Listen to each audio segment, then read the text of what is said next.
Hi guys, எல்லாருக்கும் வணக்கம். நான் கௌஷிகா. என் பதிவு எண் 321. ஜெய் ஸ்ரீராம். இன்னைக்கு தலைப்பு தசரதன் மன்னர், ஸ்ரீராமர், லக்ஷ்மணன், பரதன் இவங்க 4 பேரின் பாசம். தசரதன் மன்னர் அயோத்தி நாடு ஆழ்ந்துட்டு வந்தார். அங்க இருக்க மக்கள் எல்லாருக்குமே தசரதன் மன்னர் ரொம்ப பிடிக்கும். ஏன்னா தசரதன் மன்னர் மக்களுக்கு வேண்டிய தேவைகள் எல்லாத்தையும் பண்ணி அவங்களை ரொம்ப நல்லா பார்த்துக்கிட்டாங்க.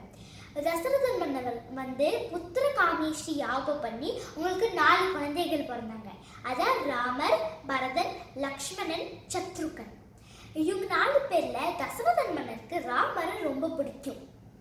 நாராயணனே நம்மளுக்கு குழந்தையா பிறந்திருக்காங்க அப்படின்னு சொல்லிட்டு அவங்க ராமரை ரொம்ப பிடிக்கிறதுனால அவங்க அடிக்கடி இல்லை அவங்க ராமரை அரசு சபைக்கு கூப்பிட்டோன்னா ராமர் வருவாங்க. வந்தாலும் அவங்க சொல்லுவாங்க இந்த மாதிரி இல்லை சும்மா தான் கூப்பிட்டேன் நீ போகலாம் அப்படின்னு சொல்லுவாங்க.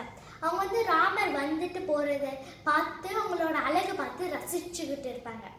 ஒரு நாள் விஸ்வாமித்திர முனிவர் அரசு சபைக்கு ராமரை யாகத்தை காப்பாற்ற வேணும், அவனை கூட்டிட்டு போனேன் எனக்கு அப்படின்னு கேட்கும் போது தசரதன் மன்னர் மயங்கி விழுந்துட்டாங்க.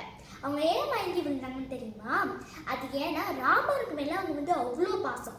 எப்படி ராமரை விட்டுட்டு இவ்வளோ நாள் இருக்க போகிறோமே அப்படின்ற அந்த பாசத்தில் அவங்க மயங்கி விழுந்துட்டாங்க. அவங்க கத்தறினதுக்கப்புறம் ராமரை அனுப்பிச்சு வச்சுட்டாங்க. அவங்க இப்போ கண்ணு கலங்கிக்கிட்டே அவங்க விஸ்வாமித்திர முனிவர் கிட்ட சொல்கிறாங்க, இனிமேல் நீங்கள் தான் ராமருக்கு தந்தை தாய் எல்லாமே அப்படின்னு சொல்கிறாங்க. இந்த மாதிரி தசரதன் மன்னரோட பாசம் இப்படி இருக்கும்போது ராமர் அவங்க காட்டுக்கு போய் வாழ போகும்போது எல்லா மக்களும் இந்த மாதிரி எல்லாரும் அழுக ஆரம்பிச்சிட்டாங்க. ராமர் எல்லாரும் சமாதானப்படுத்தி என் தந்தை அந்த கட்டளைக்கு கொடுத்துருக்காங்க, அதை நான் செய்யணும்னு நான் எங்கள் தந்தை சொல்கிற வார்த்தையை மீறக்கூடாது, நீ தடுக்காதீங்க, நான் இருக்காத போது என் தம்பி பரதன் உங்களை நல்லா பார்த்துப்பா அப்படின்னு சொல்கிறாங்க. அப்புறம் கொஞ்ச நாள் கழிச்சு அவங்க காட்டுக்கு போனதுக்கப்புறம் அவங்க தந்தை இறந்த விஷயம் அவங்களுக்கு தெரிய வருது. ராமர் ரொம்ப சோகமாயிடுறாங்க. நான் 14 ஆண்டுகளுக்கு அப்புறம் திரும்பி வருவேன் நீங்கள் தெரிஞ்சும் நீங்கள் எப்படி இறந்து போயிட்டீங்க, இப்போ நான் உயிரோடு இருக்கேன், உங்கள் பாசத்துக்கு முன்னாடி என் பாசம் தோல்வி அடைஞ்சிருச்சு அப்படின்னு ரொம்ப சோகப்படுறாங்க. இப்போ ராமர் பாசம் இப்படி இருக்கு.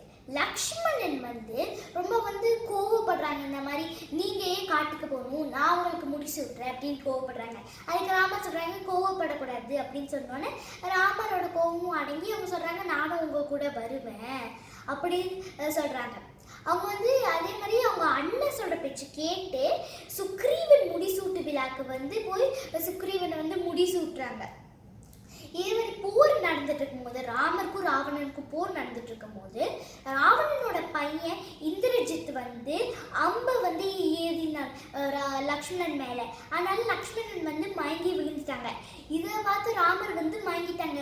வச்சு தம்பிக்கு இந்த மாதிரி அடிபட்டுச்சு, என்ன பண்ண போகிறோம் அப்படின்னு சொல்லும் போது இந்த மாதிரி ஹனுமான் சஞ்சீவி மலையை தூக்கிட்டு அதில் இருக்க மந்தெல்லாம் வச்சு லக்ஷ்மணன் காப்பாற்றிட்டாங்க. அப்புறம் 2 பேரும் கட்டி பிடிச்சி இந்த மாதிரி ராமர் ரொம்ப மகிழ்ச்சி ஆயிட்டாங்க. தம்பி பொழைச்சிட்டானே அப்படின்னு ரொம்ப மகிழ்ச்சி ஆயிட்டாங்க. லக்ஷ்மணன் ராமரோட பட்டாபிஷேகம் அப்போ அவங்க சொல்றாங்க, அவங்க சிரிக்கிறாங்க. இது பார்த்து எல்லாரும் ஒரு மாதிரி அதிர்ச்சி அடைஞ்சிட்டாங்க. என்ன சிரிக்கிறான் அப்படின்னு எல்லாரும் அப்படின்னு யோசிச்சுட்டு இருக்கும் போது லக்ஷ்மணன் சொல்றாங்க, இந்த மாதிரி நான் 14 ஆண்டுகள் ராமர் கூட காட்டுக்கு போகும்போது நான் 2 மந்திரங்கள் கற்றுக்கிட்டேன், ஆதா பாலா அதிபாலான்னு. அந்த 2 மந்திரிகள்னா அப்படின்னு என்னன்னா சாப்பிடாமே தூங்காமே இருக்கணும். இப்போ நித்ரி தேவி என்னை கூப்பிடுறாங்க, ஆனால் நான் இந்த பட்டாபிஷேகம் முடிகிற வரைக்கும் மட்டும் வெயிட் பண்ணுங்க அப்படின்னு சொல்லி வச்சிருக்கேன் அப்படின்னு சிரிச்சுக்கிட்டே லக்ஷ்மணன் சொல்றாங்க. இது பார்த்து எல்லாரும் கண் கலக்குறாங்க. ராமருக்கும் லக்ஷ்மணனுக்கும் இருக்க அந்த பாசத்தில் பார்த்து எல்லாரும் ரொம்ப அதிர்ச்சி ஆகிறாங்க. இப்போ லக்ஷ்மணனோட பாசம் இப்படி இருக்கு. பரதன் வந்து அவங்க வந்து ஆட்சி ஆளும் போது ராமரோட பாத அணியை வச்சு ஆட்சி ஆடினாங்க. அவங்க வந்து இந்த மாதிரி தரையிலே படுத்து தூங்கிக்கிட்டு அப்புறம் காய்கறி மட்டும் சாப்பிட்டுக்கிட்டு அவங்க வந்து அவங்க அண்ணன் வர வழி மட்டும் பார்த்துக்கிட்டு எங்கள் அண்ணா எப்போ வருவாங்க அப்படின்னு காத்துக்கிட்டே இருந்தாங்க.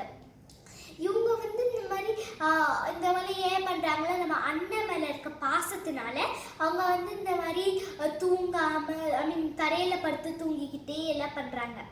இதான் வந்து தசரதன் மன்னர், ஸ்ரீராமர், லக்ஷ்மணன், பரதன் 4 பேருக்கும் இருக்க வந்து இருக்கிற பாசம்.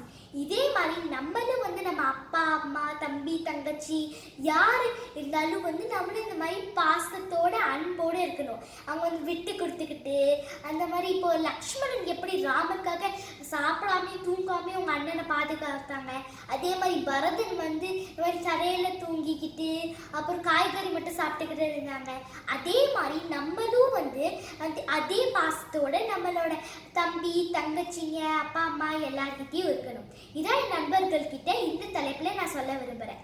அடுத்த தலைப்பில் நான் உங்களை மீண்டும் சந்திக்கிறேன். நன்றி, வணக்கம்.